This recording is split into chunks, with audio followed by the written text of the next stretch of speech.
As a pilot and an astronaut and lifetime space enthusiast, Jared Isaacman, the mission commander. Jared Isaacman, commercial astronaut. I'm incredibly grateful for the opportunity to serve as the 15th administrator of NASA.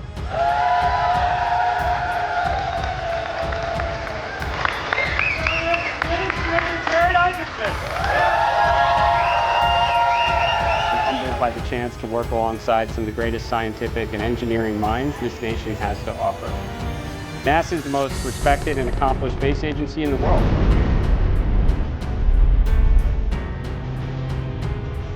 The best is yet to come. Under President Trump's leadership, we will turn the page and start a bold new chapter at NASA with a relentless focus on the mission. America will lead in the ever-expanding high ground of space. We will never come in second place. To succeed, NASA must focus on achieving the near impossible, doing what no other agency or organization or nation is even capable of accomplishing. Under the leadership of President Trump, we will get the job done, and when we do, we will inspire the next generation to want to reach even higher. I'm honored to serve, ready to get to work.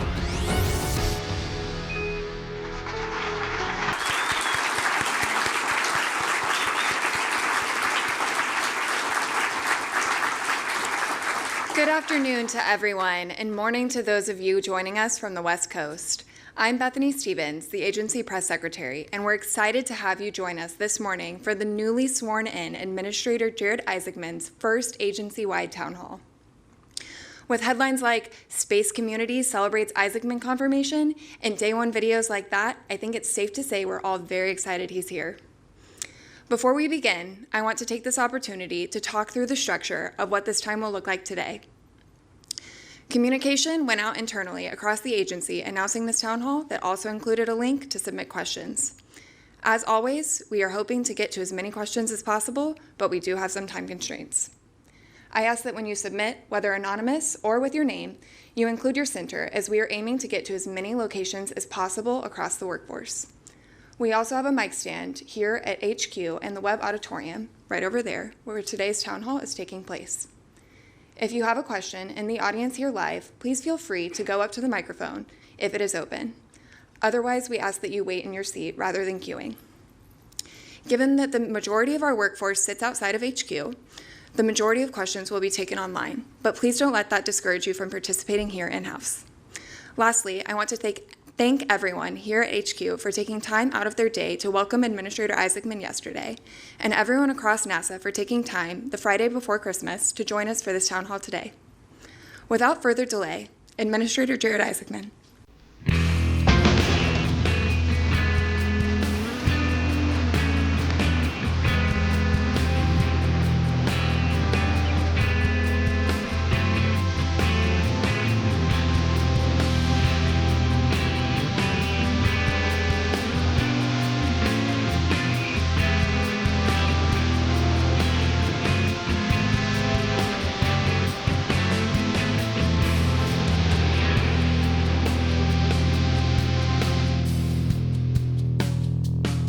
How I occupied my time between jobs. So I suspect I'll be a lot busier now. So good afternoon. I am really honored to be here today as NASA's 15th administrator, serving under President Trump's leadership and working alongside some of the greatest scientific and engineering minds this nation has to offer. I feel like I am living the dream right now. This is the agency that captivated me as a child, inspiring me to grow up reading every book on the subject I could on all of NASA's amazing accomplishments and all the pioneers and heroes that showed up to work here every day. This is the agency that has inspired the world again and again with images from our telescopes, our probes, and our rovers. This is the agency that sent astronauts to and from the moon at a time when we knew so little but believed we could do the impossible. So honestly, there's nowhere else I would rather be than right here, right now, alongside all of you at the most accomplished space agency in the world. I understand that with any leadership change comes some anxiety and uncertainty, but between 2 hearings, a few podcasts, a document that circulated a little wider than expected, there should really be no mysteries as to how I'm thinking about things. But more importantly, the President has released the National Space Policy, and in my view, it's one of the most significant commitments to America's space program by any administration since the Kennedy era. It lays out a very clear vision, provides unambiguous priorities, and sets timeframes for achievement. And as it's always been, the honor and exceptional responsibility rightfully falls on all of us here at NASA to deliver. So let me outline the direction that we're going to take together. America will lead in the peaceful exploration of space. We will bring extreme focus to the mission and realize our near-term objectives of returning American astronauts to the moon and establishing an enduring presence to unlock the scientific, economic, and national security potential on the lunar surface. We will look for every opportunity to pull forward the Artemis program to the limits that physics and safety afford, while increasing the flight cadence across the architecture authorized in the One Big Beautiful Bill. The next most significant milestone, of course, is Artemis 2, launching on a historic mission early this coming year. At the same time, we will prepare for the inevitable return by working with our commercial and our international partners to ensure they are aligned with our programmatic objectives and acting with the urgency needed to deliver the launch services, the vehicles, the suits, the habitat, surface power, and rovers required for frequent, affordable missions to the lunar environment. And our journey does not end on the moon.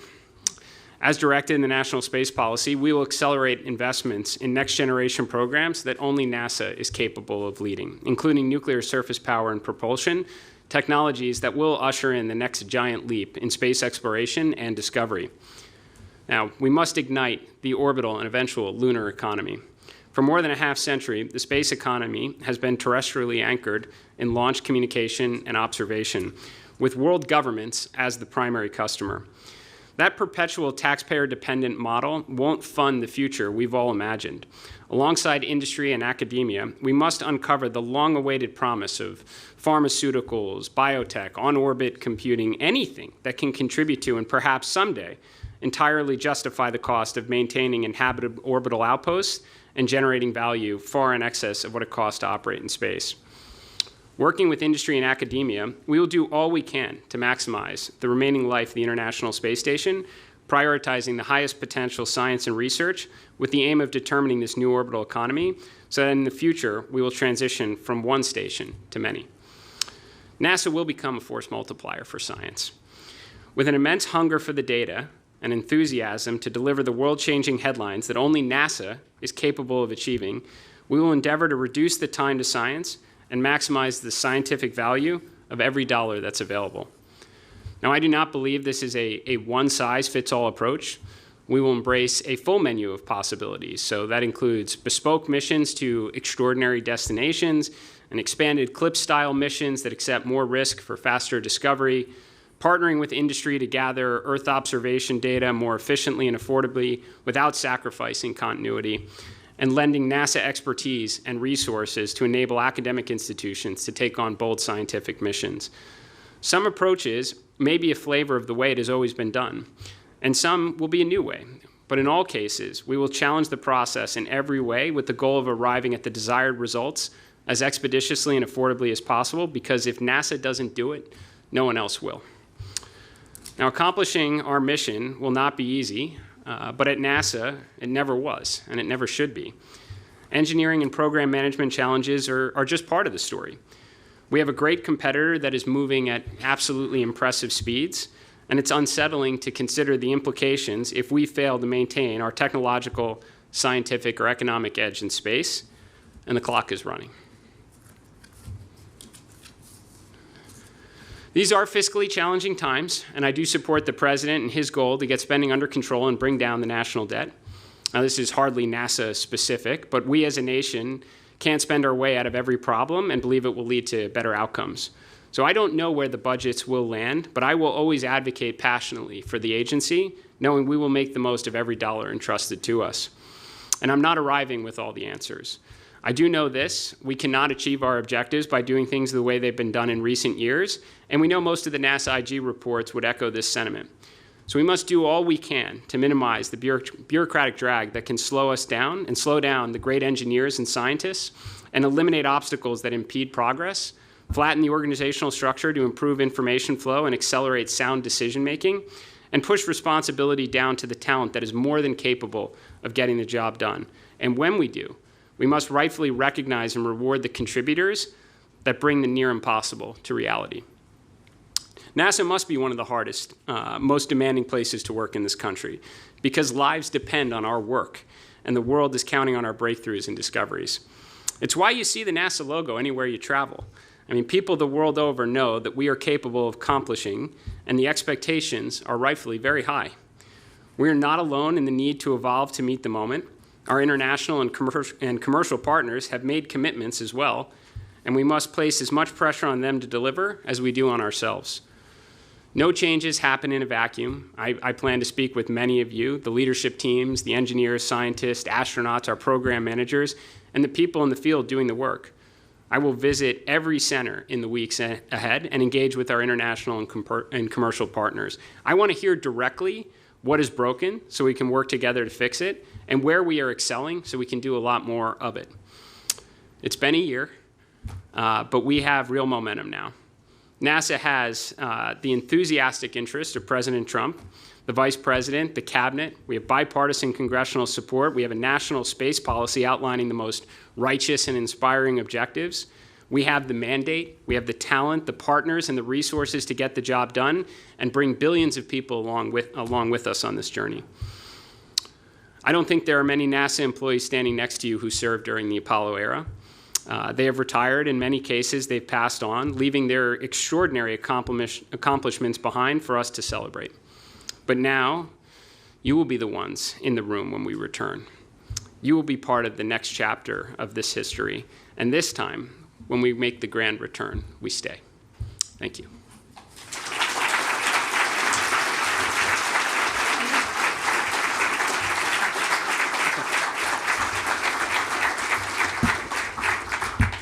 Okay, and with that, we will get right back into the questions that are coming. But I know that one of the questions that was submitted was asking what your plans are for your first 60 days.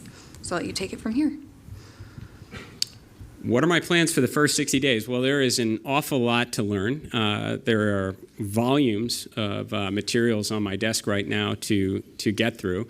But I think our major priorities are overwhelmingly clear, and it's the first part of the President's national space policy. We have to return to the moon. We have Artemis 2 that's on deck. I mean, again, just weeks away from potentially launching. So I think making sure we concentrate a lot of our resources rightfully in that direction is most appropriate. But there's an awful lot to get done, and this is the agency that can do it. I mean, this is an agency with a lot of proud history taking on multiple parallel world-changing programs. So I think, again, we know what our near-term responsibilities are, but I'm looking forward to learning as much as I can, getting out and interacting with all of you on that roadshow that I mentioned coming up, and getting things going.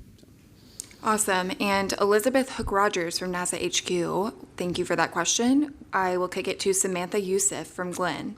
She asked, do you have any insight into when the current hiring freeze may be lifted and whether candidates who are already selected and given start dates will need to recompete for their positions? Well, it's a good question. I think somewhere around 28 hours or so, not even on the job. So there are certain things that I still need to chase down. But as I said many times through 2 hearings, in order to do the near impossible, it's going to take the contributions of the best and brightest from across the nation. I have no doubt there are areas within the agency where we're going to have to hire. So I look forward to getting more familiar with where we stand on some of these policies. Great. Fernando de la Pina Yaca from Johnson said NASA FOD presented at MCC a state-of-the-art holographic AI tech from IAXA. Will NASA incorporate AI and holography in the future? Definitely butchered that word. Well, that, I mean, certainly sounds like the right direction. I mean, almost every good space sci-fi movie I've seen incorporated both AI and holographs.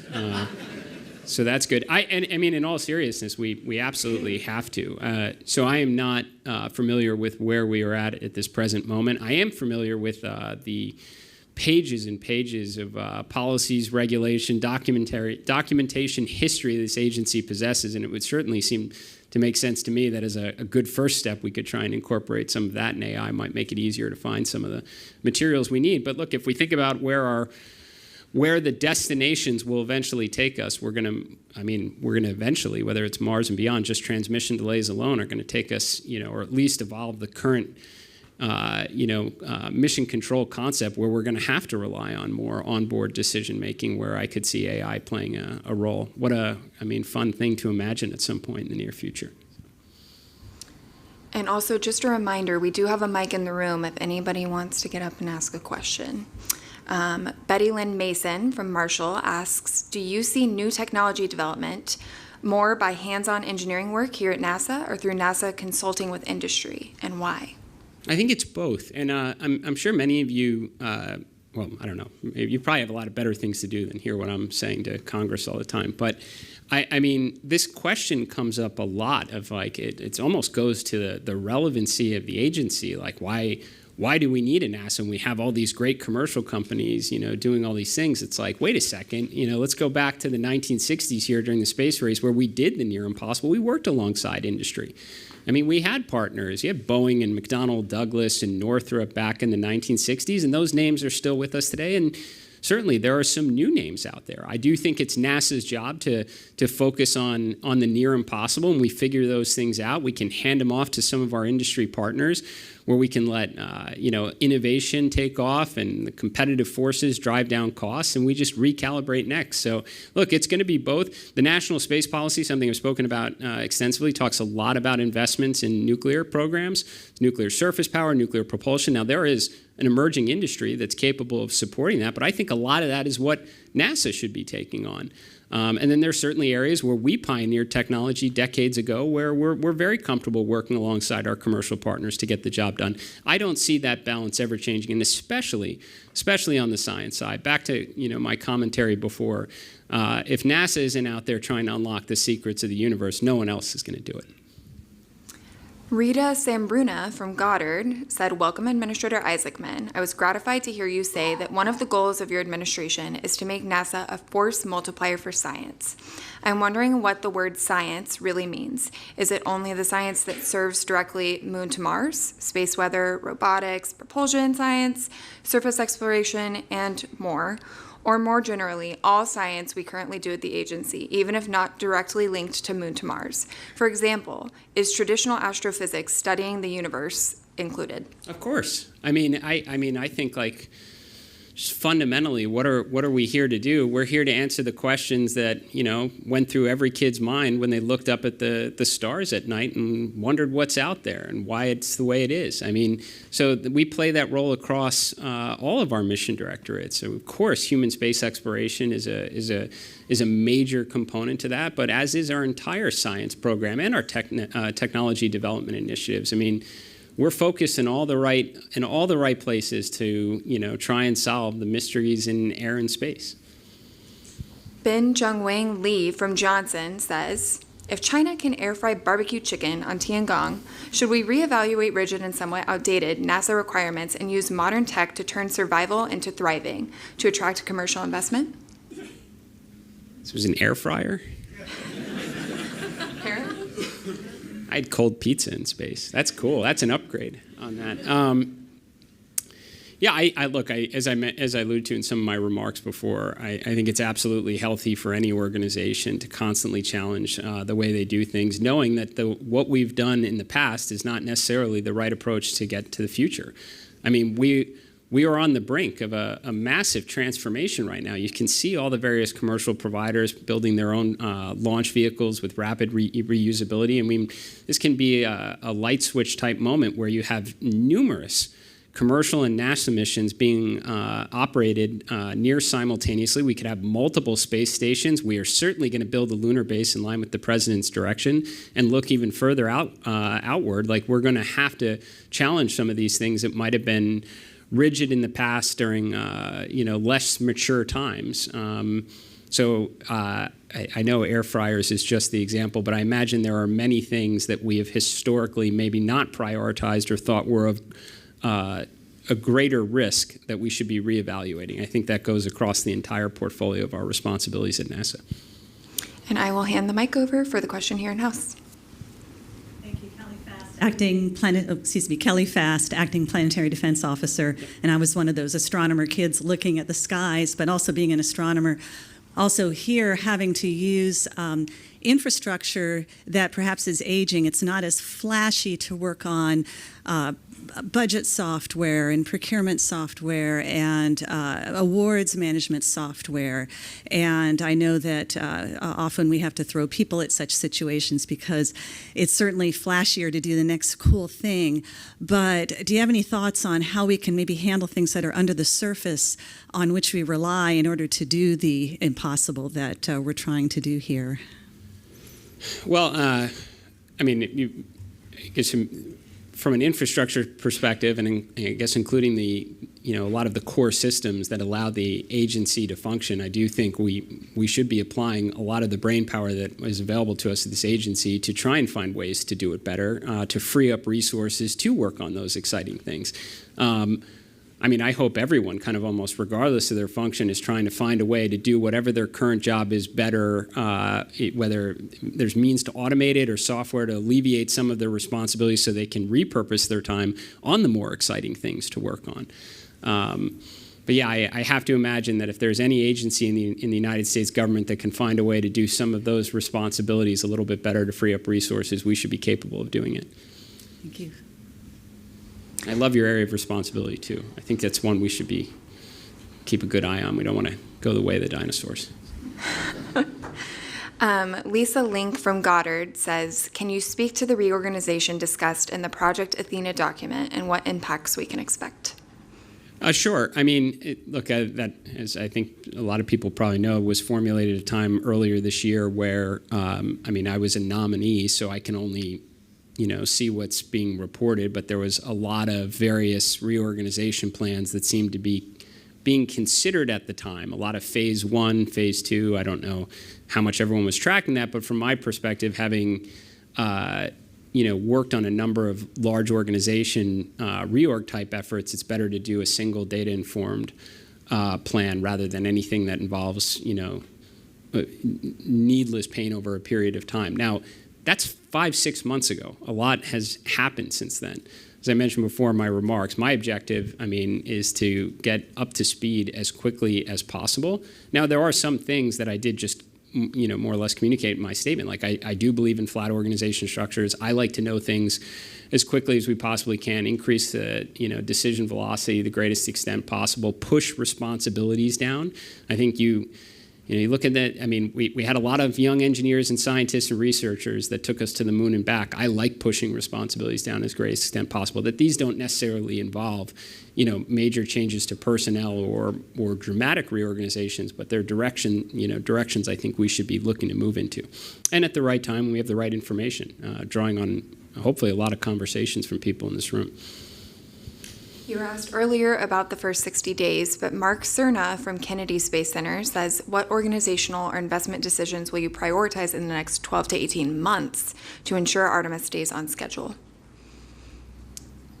Yeah, well, I think there's already quite a few binders up there with some high priority decisions I think that need to be made. But this is really this journey began today. We've had a number of meetings where we're asking to gather as much data as possible so we have good situational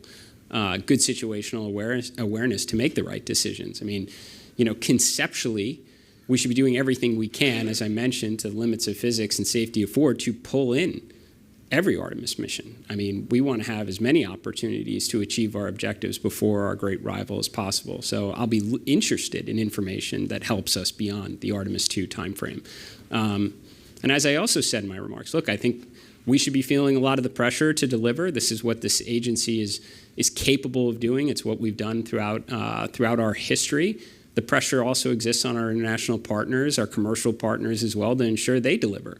And we'll be for sure having conversations across the board. Reminder that the microphone in the room is open. Felicia Stevens from Marshall asks, with NASA's organizational structure being divided by 10 centers, do you have any reorganizational plans for how to fully integrate the agency as one NASA to help us operate more efficiently? I would say I certainly have some thoughts, but those are thoughts that you would get based on information external to the agency. I think my goal is to get up to speed as quickly as I can and talk to a lot of the right folks that are in this room and across our various centers to ensure that we have a well-informed plan. Generally speaking, I do think you want to make sure that all of the contributors, so whether that's the centers and our various partners, bubble up to the major mission objectives that we're trying to accomplish. We want to find every opportunity, to ensure information transfers efficiently so we can make faster decisions. But yes, everything is just, purely conceptual at this point. Like my job for, the foreseeable future, immediate future, is to gather as much information as I can from the right people to make sure we're making the right decisions. Craig Hunter from Langley asks, the loss of telework and remote work flexibility have hurt productivity, work and family life balance, and morale. How do you plan to address those issues? I certainly understand the question. I would just say that at least my experience is that when you're trying to do, kind of big, bold, very challenging endeavors, having all the right minds in the right location just works better. Now, that doesn't mean that there aren't scenarios where exceptions make sense. As I've said before, it does take the contributions of the best and brightest from across the nation in order to achieve the near impossible. But generally, I do think it's pretty important to bring all the right people together under the same roof in order to work with the speed, the urgency that's necessary for what we're trying to accomplish. Roger Weiss from Johnson says, huge congratulations on your confirmation. Might you become the first in-office administrator to venture on a space mission?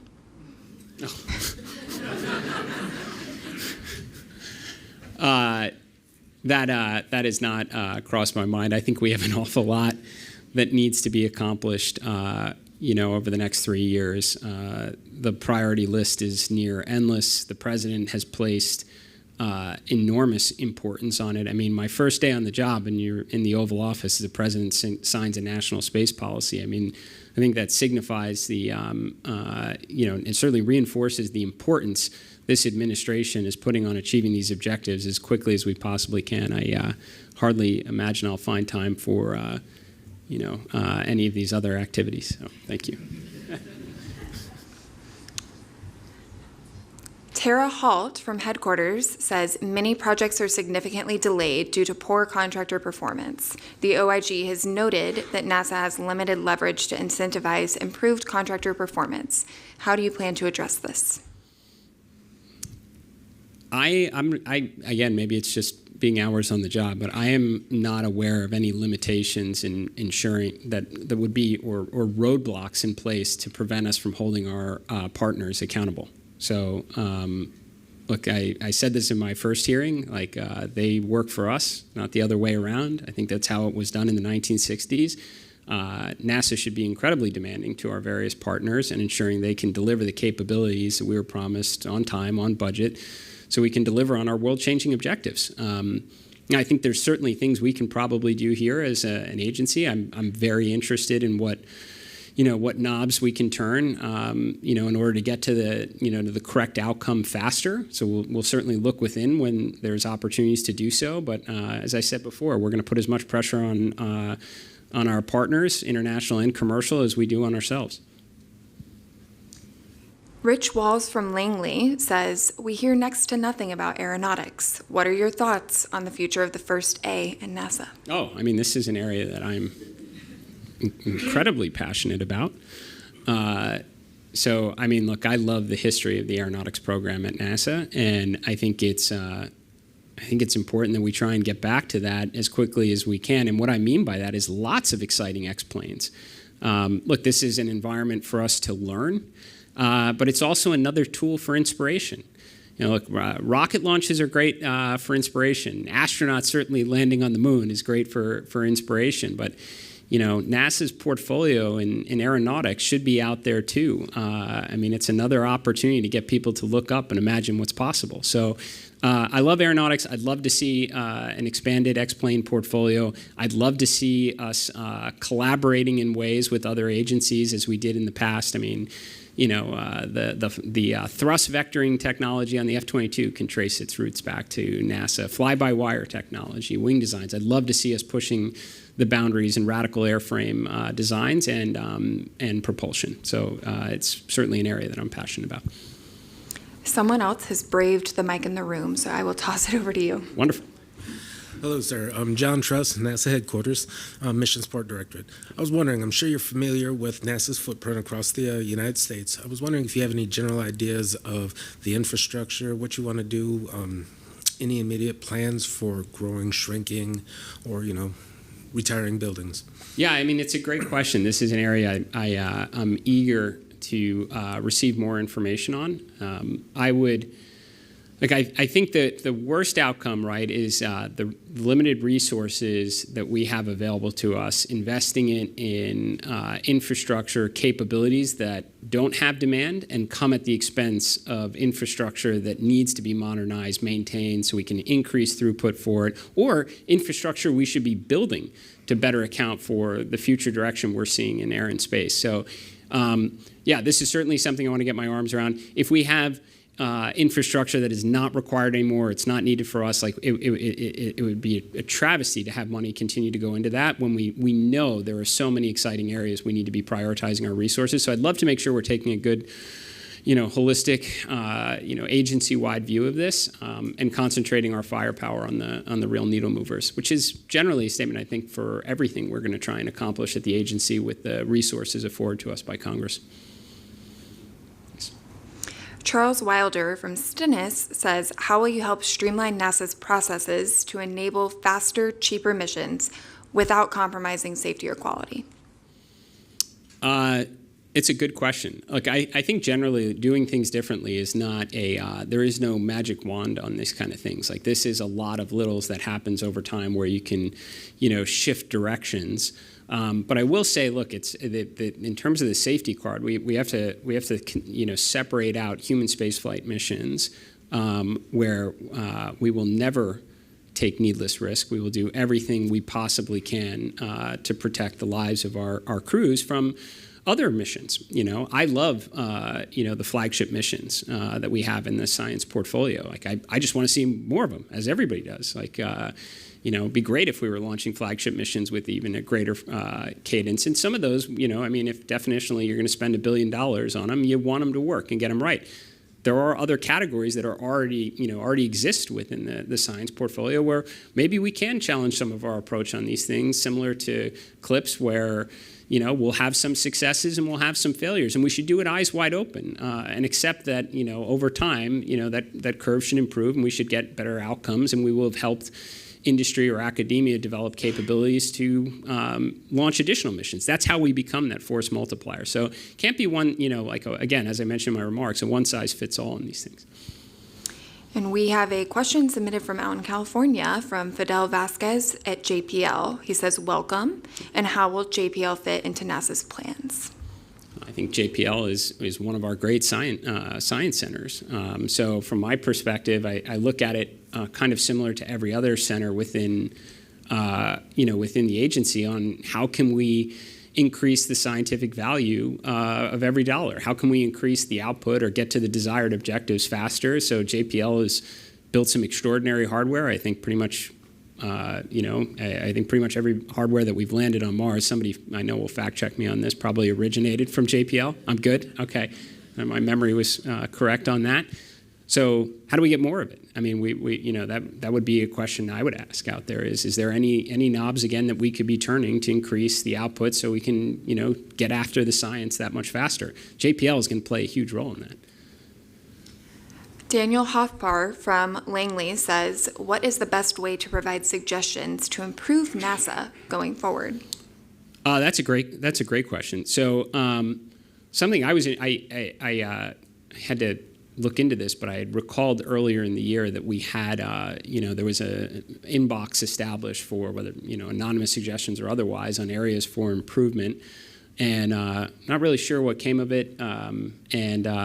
If it no longer exists, or it does, we're definitely going to reinvigorate it or bring greater attention to it, because I would love to have inputs from many on ways we could be doing things better, with the resources available. But in addition, plan to get out in the field. And I can tell everybody now, and you can consider a direction on this. Like, when I do come and visit anyone, please know no red carpet or dog and pony show. I am there to learn about everything that's going right so we can increase it and do more of it, and where their problems are so we can try and make it better. And that's not going to be, those interactions will not be limited to leadership levels. I plan to have as many conversations as I can, recognizing, I mean, we do have thousands of people, but I am very interested. I'm not going to formulate my positions on things in a vacuum. Angela Bartolomino from Goddard asks, how will you address the loss of personnel through the DRP? I mean, as I've said, many times, I think for us to do what we're supposed to be doing, which is achieving the near impossible, it's going to take the best and brightest from across the nation. So I think a lot has happened this year.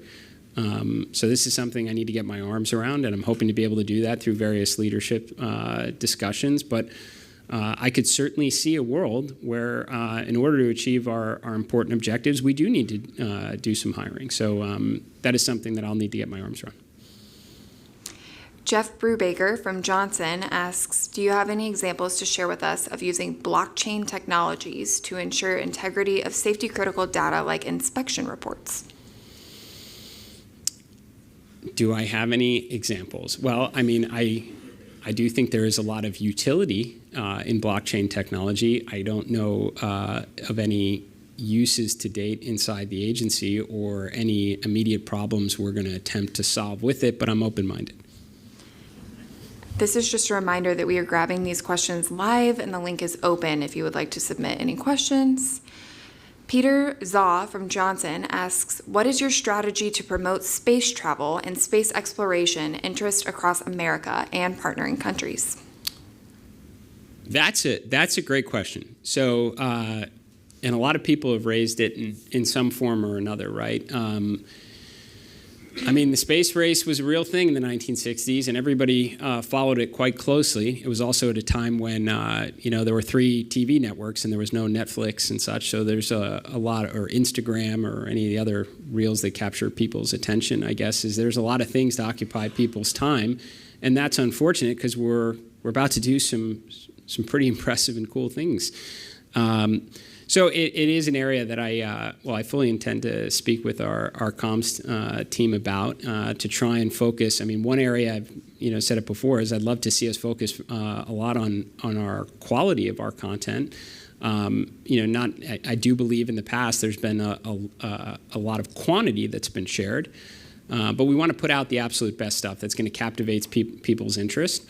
And then almost back to, what else do we need to do? This goes back to looking for every opportunity to pull forward Artemis schedule into the limits possible. Alongside all of our other missions is that you want to get the world's interest is going to be there on Artemis 2. There's no question about it. But a lot of time can transpire between Artemis 2 and Artemis 3, and that's like waiting a very long time for the next season to come out, right?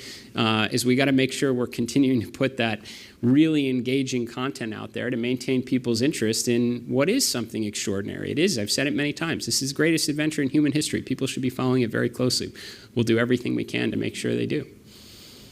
Jade Zeros from Kennedy says, in your time preparing for your new role, is there anything you've changed your mind about pursuing as administrator? That is a great question. I need to think about it. It was a long time in between the first and second stint here. I tried to find as many entertaining and distracting things to occupy my time in between. I am sure it is, it is an endless list, really, right? There is a lot that has transpired in the, over the last 6 months. But I'd say probably, look, it's not necessarily what's changed for me, but what has me so energized right now is this complete, administration, almost whole of government support for what we're trying to accomplish here at NASA. And, the president releases a national space policy on day one in the job. I probably spoke with him at least 4 or 5 times about space priorities prior to being renominated for the job. I've spoken to him several times since and the enthusiasm, the excitement from human spaceflight to we were discussing robotic Mars missions. Like, these are things that are all very exciting, but it doesn't stop there. The vice president, the leadership across the White House. Obviously, you've seen how much Congress got engaged across 2 hearings, both sides of the aisle, excited and fighting for the agency. So from my perspective, sure, I'm sure a lot has evolved in my thinking over that time period right now. But what's, I think, most encouraging right now is how the entire United States government is getting behind this agency and what we're going to need to accomplish in the years ahead. That's pretty exciting. David Reed from Marshall says, Administrator Isaacman, welcome. How do you see NASA working with other agencies such as Space Command, NIST, and others to leverage shared capabilities to develop the space infrastructure needed for ensuring we build the future in space? That's a really great. It's a great question. It comes back, I think, to what to the national space policy yesterday, which was clearly, covered more than just NASA's responsibility in space, and where to come from an incredibly capable Office of Science, Technology, and Policy. Director Kratsios and the team he's assembled over there, of which many came from NASA, are really brilliant. And they have the top-level picture of what we're looking to do here at NASA, what DOE is working on, what DOW is working on, so that we can be efficient with our resources. Again, back to the realities are we are in a fiscally constrained environment, so hey, let's not build 4 different bespoke nuclear reactors across 4 different programs. If there's some commonality here, we can be smarter, more efficient, and give, by the way, the programs a greater chance of success. When we're all aligned around it and sharing some resources towards it. So I think that this is not something that, this is not broken, this is actually working, and we need to lean into it really well. I think, again, Director Kratsios and OSTP has a great vision here. They're looking at the complete picture across agencies that have some of this overlap, so we can be very smart and efficient with our resources. Christian Maciel from Goddard asks if you could send a message to every new mission team just starting their formulation phase today. What is the primary North Star or priority you would want us to emphasize to them right from day one?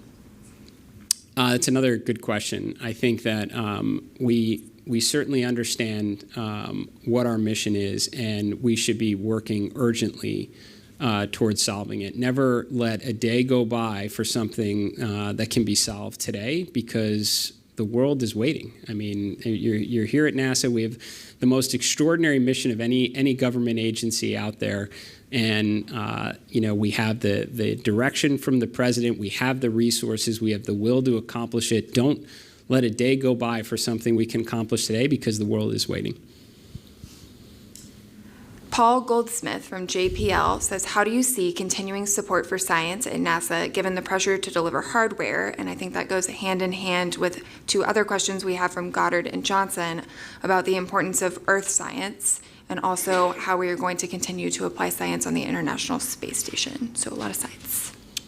I think there's a lot there. I don't necessarily understand the pressure to deliver hardware part, but just at least talk on Earth sciences and prioritizing science and resources to the space station. So, with respect to Earth sciences, look, there is bipartisan support for it. Maybe for different reasons, but every senator I had a chance spoke to. So, we obviously have implications that are real from a humanitarian perspective, agriculture, fires, flooding. So, everybody is interested in the data, maybe for slightly different reasons. We just want to, again, like any aspect of the agency, look to try and get to the science as quickly and as affordably as we can. I think there's going to be areas where you're going to have the historic Landsat mission continuing to play its role. And then, look, we should be taking advantage of constellations of satellites that are up there now, that are continuing to be produced by, a lot of different commercial providers to, supplement some of our data needs. And if we can do that in a more affordable way, and that frees up, more missions like future Dragonfly programs, that's who wouldn't want to lean in and embrace that? In terms of high priority science and research to the space station, maybe goes back to the air fryer question of challenging some of our historic approach. We need to make the most of the space station while we got it. There's no question. You have multiple companies right now, that have set out on a business model of making and operating space stations. That's pretty cool. but we want to help create some of the demand for it. We want all the pharmaceutical companies lining up and saying, I'll take one. We're very far from that right now. All the biotech companies, I need my space station. That's the exciting future we all want to see someday. So I think we absolutely have to kind of challenge the current approach. We need an outreach effort to all of the industries and academia that think they have the potential for an orbital economy breakthrough, and do everything we can to prioritize getting that science and research to the space station, figure it out, and give the commercial space station companies a fighting chance. We're going to need to depend on them, so we got to do all we can in the years ahead on that.